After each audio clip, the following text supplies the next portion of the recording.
When it comes to realism in 3D rendering, one of the most effective methods is capturing the real world itself. When it comes to geometry, techniques like photogrammetry and 3D scanning allow us to perfectly capture every single detail of an object. However, when it comes to capturing the material properties of an object, things get trickier. While the technology to achieve this exists, it's not as widely accessible as photogrammetry. So in this video, we'll go behind the scenes and see what experts can achieve with the right tools and know-how.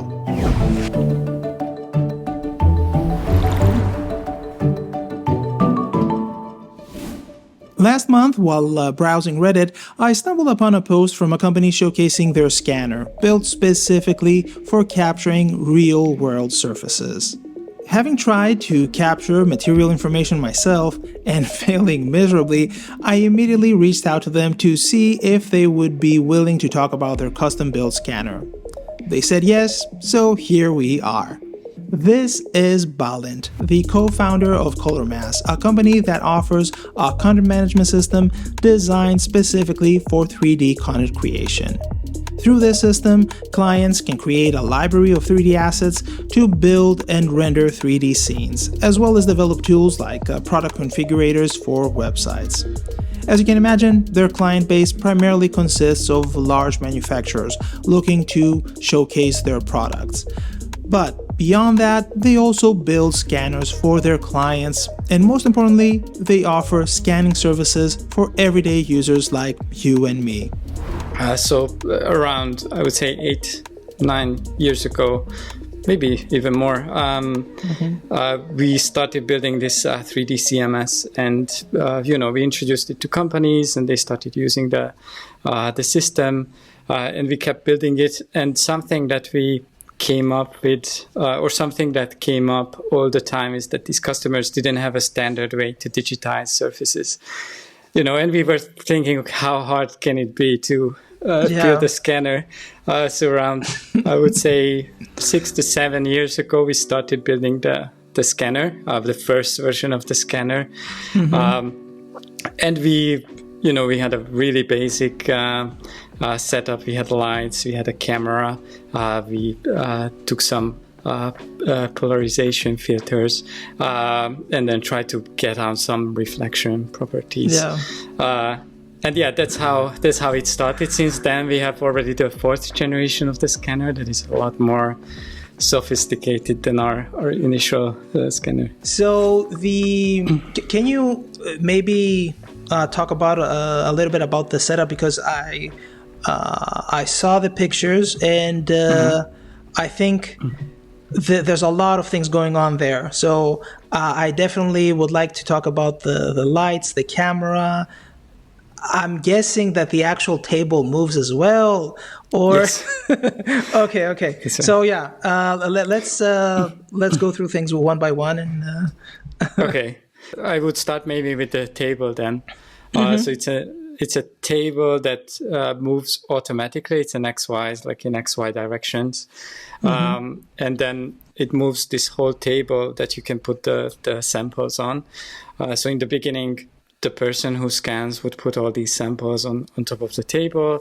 And then using the dashboard, they can select these areas. And the table itself automatically moves the sample into place so that it goes under the recording area. And the recording area is actually quite small, so it's 10 centimeter by 10 centimeter, and the whole table is just moving under it, and then we patch the results together. Okay, I see. So let's say that you have like a 60 by 60 centimeter surface. It's gonna move to capture everything. Yeah. Exactly. Okay. Exactly. And for the camera, we actually use an industrial camera because we needed to have a lot more control over certain things, and also a higher precision when it comes to capturing the images, because for each patch that I just mentioned, this 10 centimeter by 10 centimeter, we record thousands of images that we use for the reflection reconstruction. So the camera is an industrial camera, but the sensor itself is something that you would also find in high-end DSLR camera. So That's about the camera.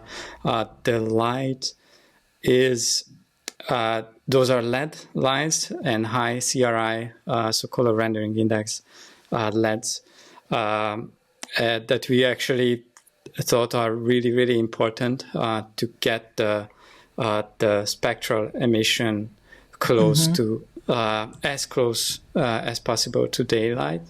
So those LEDs are also not something that you would, be able to just buy off the shelf. But other than that, it's the hardware itself. It's I would say mostly about these three things, and then these lights are positioned in various places. I'm noticing that on the lens that you also have like a mirror, or Yes. yeah. So basically, you want to avoid distortions, or what is the mirror for?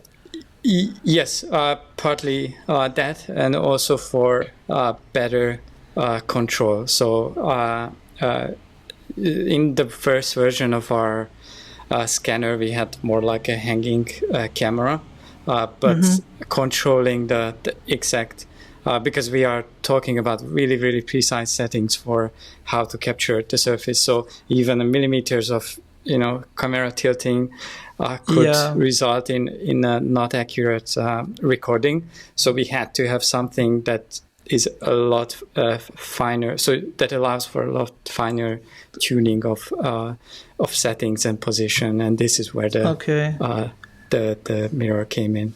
How long does so let's say you want to scan one surface, how long does the whole process take? So from the initial scan to the processing and all the other steps? The scanning time, since we have this setup with the industrial camera that can really make the capturing process a lot faster than you would have with the commercial cameras, the scanning, so the capture time is actually not that long. So for a single sample, that's around, I would say, 5 minutes. Okay. But then the reconstruction, once you have all this data, and then you have to reconstruct the reflection, that's what actually takes some time. And on a regular piece, it would really take a long time to calculate all of that. So we upload everything to the cloud and then process everything on the cloud using multiple instances, so that you don't have to wait for too long. And around, I would say, 1 to 2 hours, you would get the final result. The result back. Exactly. Okay. Yeah. Wow, that's interesting. Okay. Yeah, because I thought that you just had like a powerful PC or something like that. But yeah, no, you need a lot of processing power to do it in a good time frame. Yes, that's exactly right. So that's also something that is a differentiator between the more heuristics kind of scanner, where if you have just an algorithm that maybe separates the polarized light from the not polarized light, and you do some tricks there, then that kind of processing is really quick, and you can do it in 5 minutes. But to reconstruct something based on the recording data, and then you try to reconstruct actually at every point this BRDF model that matches at each point the exact measurements that you have, is a lot more time intensive. I think this is a good time to show you the quality we can get out of the scanner. For this video, we scanned 5 different surfaces: 2 wooden materials, 2 tile materials, and a piece of fabric. As the team was preparing the final materials, Balint sent me the raw scan data to experiment with. It goes without saying, these scans were incredibly impressive to see. By the way, the final processed materials will be available on Patreon, so if you want to have a closer look, make sure to visit the link in the description below. Each scan comes with 8 maps, and as long as you have a renderer that supports PBR, setting everything up is a piece of cake. This is a render straight out of cinema. As you can see, the level of detail is insane. It might not be obvious due to YouTube compression, but we can see every single imperfection of the surface. Setting things up in Redshift is super simple, and the best part is that once everything is connected, you won't need to tweak the material at all. It will look great no matter what. From my understanding, there are two ways people can scan materials with you. Either you build the scanner for them, or they contact you and they send you samples and you scan the samples. Yeah, exactly right. So we have some companies, and usually these are larger enterprises, who really want to scan a lot of different kind of surfaces, and that usually goes, I would say, into the thousands a year.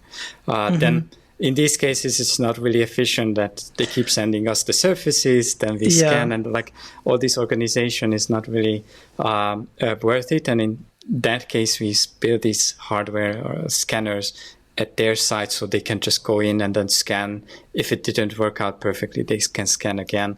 If they want to experiment, they can, scan any number of times, any number of samples. And then there are individual contributors, 3D artists who just want to scan a few samples. It definitely doesn't go into the thousands of materials a year. Then for them, we offer that we scan these materials, and then we also give access to these styling tools where they can work and edit these scans afterwards. So they have access to the raw scans. They can download it if they want. These are regular PBR maps that you can use in any kind of program. But in case they would like to also post-process these and edit them or make them tileable, we also give access to our tiling toolset. Okay, that's cool. So basically, all people need to do is just log into the website, send you like a contact form, and you can go from there. Exactly. What kind of pricing are we talking about for individuals? For individuals, it's still, I would say, depends somewhat on the surfaces, because in some cases maybe the scanning will require some extra effort, or preparing the samples will require extra effort. But for individuals, the scanning starts at €50 per sample. For your listeners, there would be a special discount that we would offer, that for a limited time, if they mention your YouTube channel, that they would get a discount to €35. That's excellent. I think people might be interested in that. Great. I would say if you work with a lot of product renders and you need to be precise with your materials, give it a try. The link for Color Mass is in the description below, and if you want the discount, don't forget to mention the channel. So how long did this whole setup take you from A to B to build? Because it's a lot of stuff that you need to figure out, problem solve, and. Yeah, so I would say from the very first version, it was around 6 to 8 years to get to this level. Okay. And I must say, it's actually not at the end. So we are building our version 5 scanner. The current scanner is version 4, and the version 5 scanner that we are in the process of building will be even better than the current one. So it looks like we are still adding years to this process. I see. What are the aspects that you want to improve? So there are now certain materials that we are not able to still record in the best way. It's possible to record them, but that the final result would not be as accurate as we would like it to be. And this is mostly, for example, card paint, where you have card paint, where you have these layered, really complicated reflection things going on. And so those kind of materials that are still kind of this blind spot of our scanner. And the version 5 would fill this gap, and then you can use it really for any type of surface. I would say even right now you can 95% of the samples that you would want to scan, you can, but the special type of materials, as I mentioned, car paint or layered carbon fiber, or something that is really close to a mirror, so something that is so the reflection is almost perfect everywhere. That is not something that our current scanner is the best at recording. Yeah, and that's what I want to ask you as well. Like, can you capture metallic surfaces? So my guess is that if they're a little bit worn out or a little bit scuffed, you can do that. But the more like glossy and shiny they get, the more difficult it is. Okay, yeah, you got it exactly right. So if it's like a polished chrome, not so easy. If it's more scratched, or then it's definitely easier. As you can already tell, creating materials at this level of quality requires a great deal of know-how, and of course, the right people. When you want to really record these reflection properties and also make it possible to post-process, because using these scans then in any kind of production requires a fair amount of post-processing. And so we also had to build tools around that help companies and users. That's what I wanted to ask. Like basically the software and hardware is all custom built, or is it just the hardware? That's correct. So both the hardware and the software is custom built. I would say the software part is actually what we spend the most time on. So the hardware that you maybe see on our website, the video of the hardware, actually that wasn't that. I mean, it took some time, but it wasn't the biggest challenge, I would say. But the software for recording these properties, and then also the tool set to post-process these, took the most time. So you basically have also a team of developers, I assume, that build the software. Yes, exactly. So our 3D team, I would say, is relatively small, but it's quite strong, because many of our developers come from the same space. For example, one of our developers was one of the first developers of Crytek, the game engine, if you probably know. And then also we have senior researcher from Tsai. So even though it's a small team, I would say it's really, a strong background in 3D. And then with this team, we built these tools. The fact that you can put 36 samples on the scanner and you can just press start, and in a couple of hours, let's say 4 hours, you have the final results for all the 36 samples. So that creates a really big throughput, and this is another, next to the size that we can provide with the table, so that you can scan a much larger surface. This is another big advantage, that you can just put a lot of samples and then scan these.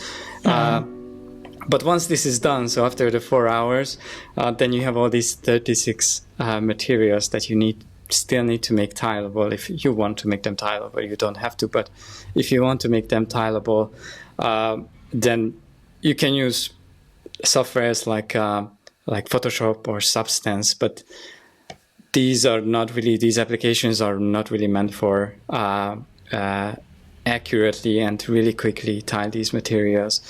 And we built these tools. Your materials also come with several different maps, so I can imagine it's going to be super tricky to Yes, exactly. So it can be 7 or 8 maps, and you have to tile these maps all at the same time, not to lose any kind of information. If there is some kind of a gradient that appears, you still have to remove this gradient. Or if it's a really fine kind of fabric where, on one side of the scan, where you start this little thread, on the other side, it's not exactly matching up, and you have to make them match up, because in the end, you want to have the real, you cannot really cheat that. So we built these kind of tools that recognize these various scenarios, and then once they recognize this, then provide the best kind of automated tool set for editing these materials. That really then speeds up. So something that you would have spent maybe half a day before in Photoshop editing the various maps. Now it takes around 5 to 10 minutes to tile in our software. I assume that there are some limitations with the scanning surfaces. Like, for example, I mean, apart from the shiny stuff, let's say like one point is 15 centimeters and the other one is 2 centimeters. Like, yes. I assume that there's going to something's going to break there. Yes, you're right. So the surfaces that we scan, the maximum height of the surface has to be around 2-3 centimeters. If it goes above, then it starts to break down. That's a really important point. So around 2-3 centimeters in height. But if the samples are prepared that way, so that they are flat and they don't go above 2 centimeters, then there should be no issue. What I find fascinating is that scanning is only a part of what ColorMass does. Their entire content management system is another huge topic. I spoke with Balint for quite a while, but I didn't want this video to be too long, so if you're interested in learning more about their services, I highly recommend checking out their website. I'll have the links for the website in the description of the video, so whoever is interested, they can visit the website. And of course, they should take advantage of the discount as well. Yes, yes, 100%. And if anybody has any questions, they can. We have a contact form on the website, or also email address provided there, and they can just write and ask any kind of questions that maybe I haven't answered so far. Okay, perfect. Yeah, that sounds good. Seeing what's possible when you have the right people and determination is incredibly cool to see. The fact that scanning metallic surfaces is even feasible blows my mind. I never would have expected that to be even remotely possible. If you enjoyed this video, consider subscribing to Patreon. It's the best way to support the channel and help me create more content like this. Take care, and I'll see you in the next one.